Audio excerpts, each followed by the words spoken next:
Welcome everyone to the Algebraic Calculus 2 course. I'm Norman Wildberger.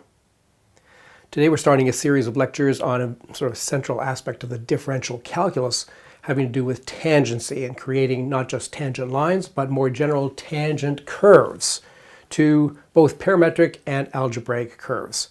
And we're going to do that through truncations. So the emphasis is not on limits but rather on truncations, which is essentially an algebraic procedure, though it has a strong geometrical component.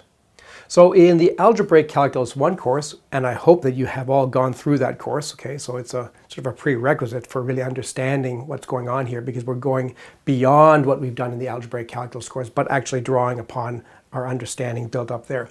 In that course, we constructed a tangent line L to a curve, say gamma, at a point P.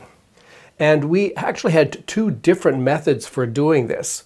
So the first method was involved in, first of all, just in the case of a parametrized curve, and we first obtained equations of chords, meaning that if we have 2 points on the curve, we find out what the equation of the chord or the secant joining those 2 points is. And then we specialize that. So we basically bring those 2 points together, basically set those points equal to each other. And if we do this in the right way, then we get a tangent. Now our second method is quite different and is more in the line of truncation, and it's this method here that we're going to be pursuing in the next few lectures. It's more general and more powerful. So it's to suitably truncate the equation of the curve. Now the curve can be given in a parametrized form or in an algebraic form. In both cases, we're able to perform a kind of suitable truncation. But there's a subtle point of first having to ground the curve at the point P. And one way of thinking about what that means is that we're basically translating things, either the whole picture itself, in the case of an algebraic curve, or translating the parameter that prescribes the curve, so that the point P that we're talking about is associated with the parameter 0 or the origin. Okay, so there's a little bit of subtlety there in this case, but the simpler version is when our point is at the origin or is parameterized by t equals 0 first. So that's what we're going to move towards first. I'll review what's going on there, and then we're going to move to looking at not just tangent lines, but also higher degree tangent curves to a given curve. So let's introduce more formally this idea of truncating a polynumber. Okay, it's a very important sort of algebraic equivalent to taking a limit over on the analytic side, in some sense. Okay, but it's very cut and dried. Okay, there's nothing ambiguous about it at all. So let me remind you that in our approach, we are not using sets because we don't want to pretend that we have infinite sets at our disposal. We'd rather go with the way computer scientists tend to think in terms of types. Okay? We have a particular object of a certain type, and we're able to identify when a given expression is of a certain type or not. So a very important type for us is poly, which is the type of a polynumber. And I remind you, a polynumber for us, at least initially, is a vertical row of numbers typically being rational numbers, with the flexibility that we're allowed to add zeros at the bottom and things are unchanged. And now let's introduce poly sub k. So k is now a natural number, which could be 0, 1, 2, 3, etc. So this is referring to the type of a polynumber of degree k or less. K or less. So this thing here, for example, is in poly 3 because it's of degree 3. So let me remind you that this polynumber written in vertical form can also be written sort of longhand in polynomial form as 1 plus 2 alpha plus 0 alpha squared minus 4 alpha cubed. When we write it that way, then the degree is just the highest power of alpha that appears. Okay, so now we're able to introduce this operator t sub k. K is still a natural number, from poly to poly k. So what this does is it takes an object of type poly as input and outputs an object of type poly k. And how is this defined? It's defined by simply truncating the polynumber to terms of degree k or less. We have a vertical row of numbers. Somewhere there's a level k, we sort of draw a line, okay, and we just disregard, we just truncate, we just remove everything below that line so that only things of degree k or less remain, ensuring that we're getting a polynumber of degree k or less. So for example, with this polynumber p, if we did the second truncation, t sub 2 of p, that means we have to truncate to degree 2. So let me remind you, this is degree 0, this is degree 1, this is degree 2, this is degree 3. So truncating to degree 2 would be like drawing a line there and just disregarding everything below that. So it would be the polynumber 1, 2, 0. And that's the same as the polynumber 1, 2, because zeros at the end or the bottom of the polynumber don't affect it. How about t0 of p? Well, that means truncating at that point there, where only things of degree 0 remain. So all of that's gone. We just get the polynumber 1. What about, say, t sub 7 of p? Well, that means we're going down to sort of degree 7 and disregarding everything below 7. So obviously that's not going to affect this thing. Everything that's here is going to remain. So we're just going to get p back again. Okay, so that's the truncation operator t sub k, which takes a general polynumber and gives us a polynumber of degree k or less. Now, a basic fact about truncation is that it's a linear map acting on the space of polynumbers, which is a linear space over the rational numbers. So in other words, there's addition and there's scalar multiplication. So this truncation respects those operations. And specifically, if p and q are polynumbers, and say lambda is a rational number, if we apply t sub k to the sum of p plus q, then we get t sub k of p plus t sub k of q. And if we apply t sub k to a multiple, lambda times p, then we get lambda times t sub k of p. So let me just illustrate the first one here. So for example, here are two polynumbers, polynumber 1, 2, 0, minus 4, and the polynumber minus 5, minus 1, 3. I remind you that we can add them even if they are not of the same degrees. We just augment 1 if necessary by sticking some zeros at the bottom. Okay, so the sum of these two polynumbers is minus 4, 1, 3, minus 4, and we're applying t2 to this sum. So t2 of this means we're truncating to degree 2. Degree 0, degree 1, degree 2. So we're keeping degree 2 things, but truncating everything beyond that to get minus 4, 1, 3. On the other hand, if we compute the right-hand side, t sub 2 of this plus t sub 2 of that is what? Well, the truncation of this one is 1, 2, 0. The truncation of this one is itself, because we're truncating to level 2. And then the sum of these is minus 4, 1, 3. So it's kind of obvious that we're getting the same thing. It's a simple lemma, but it's important to state it. Now, a more subtle fact, and a very important fact, is what we're going to call the truncation product theorem. This is addressing what happens when we truncate a product. So suppose p and q are polynumbers, and k is a natural number, and we're looking at t sub k of the product p times q. The statement is that this is equal to t sub k of the product of t sub k of p with t sub k of q. Let me illustrate it. So suppose p is 2 minus alpha plus alpha cubed. So I'm reminding you that polynumbers can be written in this vertical form where you just see the numbers, or we can write them out in sort of more traditional polynumber form, with alpha being, as usual, the polynumber 0, 1. Okay? That allows a polynumber to be expressed as a sum of powers of alpha, as in a usual polynomial. So suppose p is 2 minus alpha plus alpha cubed, and q happens to be 1 plus 2 alpha plus 4 alpha squared. And suppose we're interested in just taking t sub 1 of the product. So first of all, we have to calculate the product. So just the product of these two polynomials, essentially. The constant term is 2 times 1. The linear term is 2 times 2 alpha, that's 4 alpha, minus alpha, so that's 3 alpha.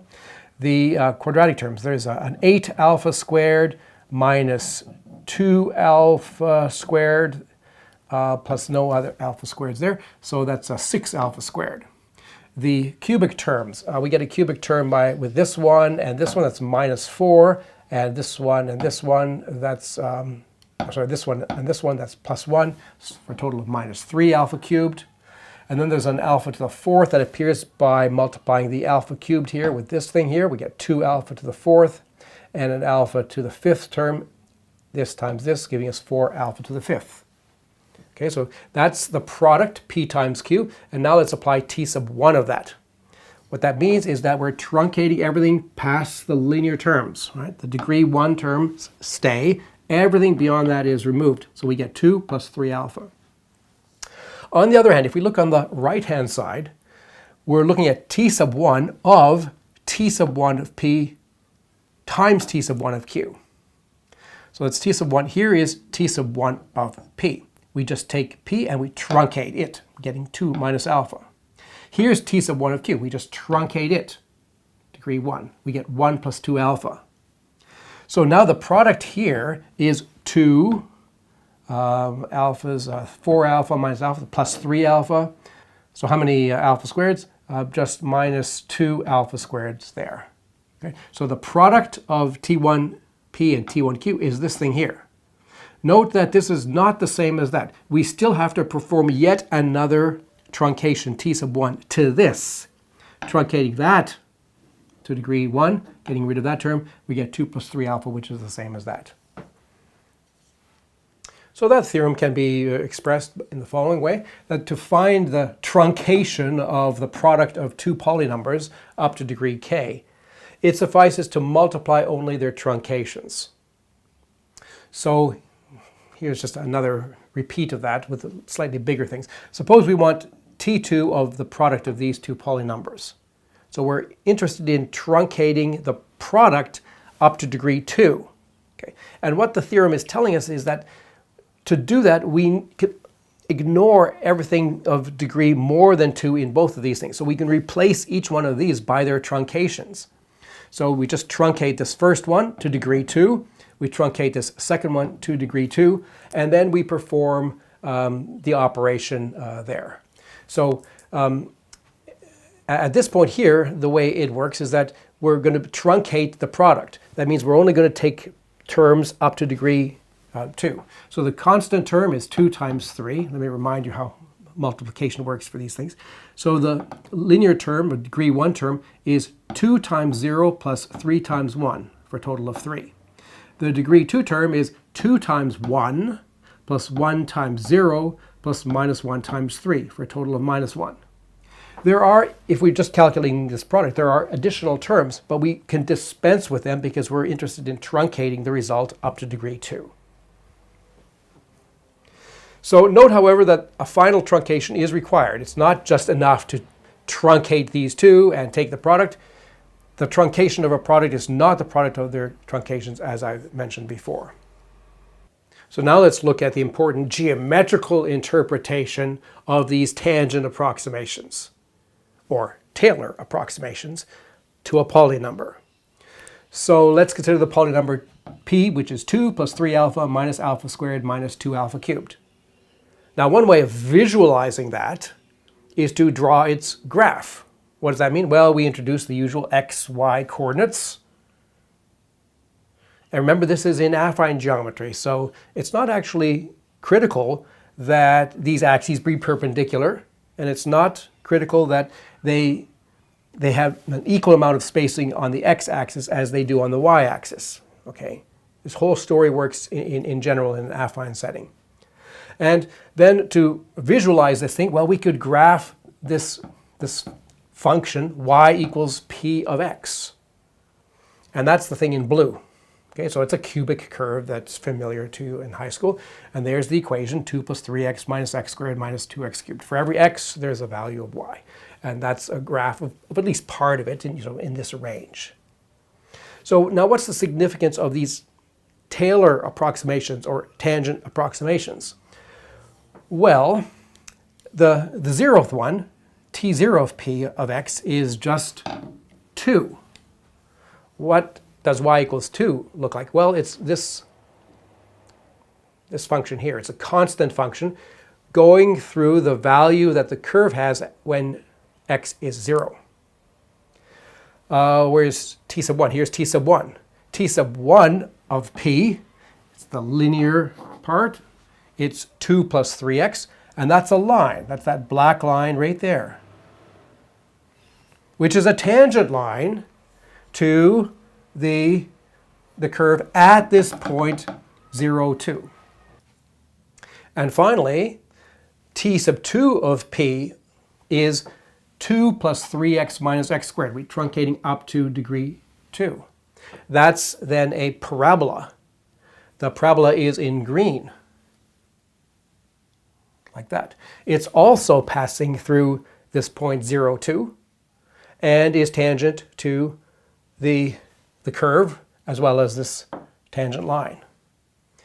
So what we're seeing here is that these various tangent approximations, which are obtained by truncating the polynumber, are geometrically giving us approximations, geometrical approximations to the curve or the function y equals p of x at the point x equals 0. So note that this story is only providing approximations to our function at one point, at the point x equals 0. So here's a more elaborate function, y equals p of x. This would perhaps be a degree 5 polynumber, because we see sort of a turning point there, and there, so suggesting it might be degree 5. But still, if we look at the various truncations of it, what we're going to be getting are approximations to the graph near this point right here. This is the point when x equals 0. So for example, this would be the linear approximation, and then there's the quadratic approximation, which would be some kind of parabola. Cubic approximation might look like that, and then it might be a quartic approximation as well. And the reason, of course, that this is sort of centered at 0 is because when x is small, then those higher powers that are appearing in the polynumber become less consequential. So if x is really, really small, then the higher degree terms are almost invisible, and you're only seeing those lower degree terms, and so those tangent approximations of lower degree. However, for a more general point on the curve, say x equals a, suppose we have some other point over here, okay, maybe corresponding to some other value x equals a, then we could well ask, okay, well, what about tangent approximations to the curve at that point, right? So for example, the tangent line presumably looks something like this, okay? And then there's going to be a tangent parabola also, maybe looking like this at that point there. So we can expect that this picture is repeated for any point given by any value of x. So how do we obtain those things? Obviously, there's going to be some more work involved here. And if you have gone through the Algebraic Calculus One course, you'll know what has to be done. That what we need to do is to consider translations. And the reason is kind of obvious, because this setup is working well when the point in question is sort of at x equals 0. So if we're interested in the point, say that one there, when x is equal to a, then to apply this technology, we should shift or translate this curve so that this point here is no longer over a, but over 0. Once we've done that, then we can apply this truncation story to obtain the various truncation approximations, or tangent approximations to the curve there. And then we can sort of translate them back to get the actual original curve's tangent approximations at the point in question. So that's a little bit of a delicate technology that we have seen already in Algebraic Calculus One, but we have to be a little bit more systematic and more thorough about what's really going on there. So there's much to learn. I'm Norman Walberger. Thanks for listening.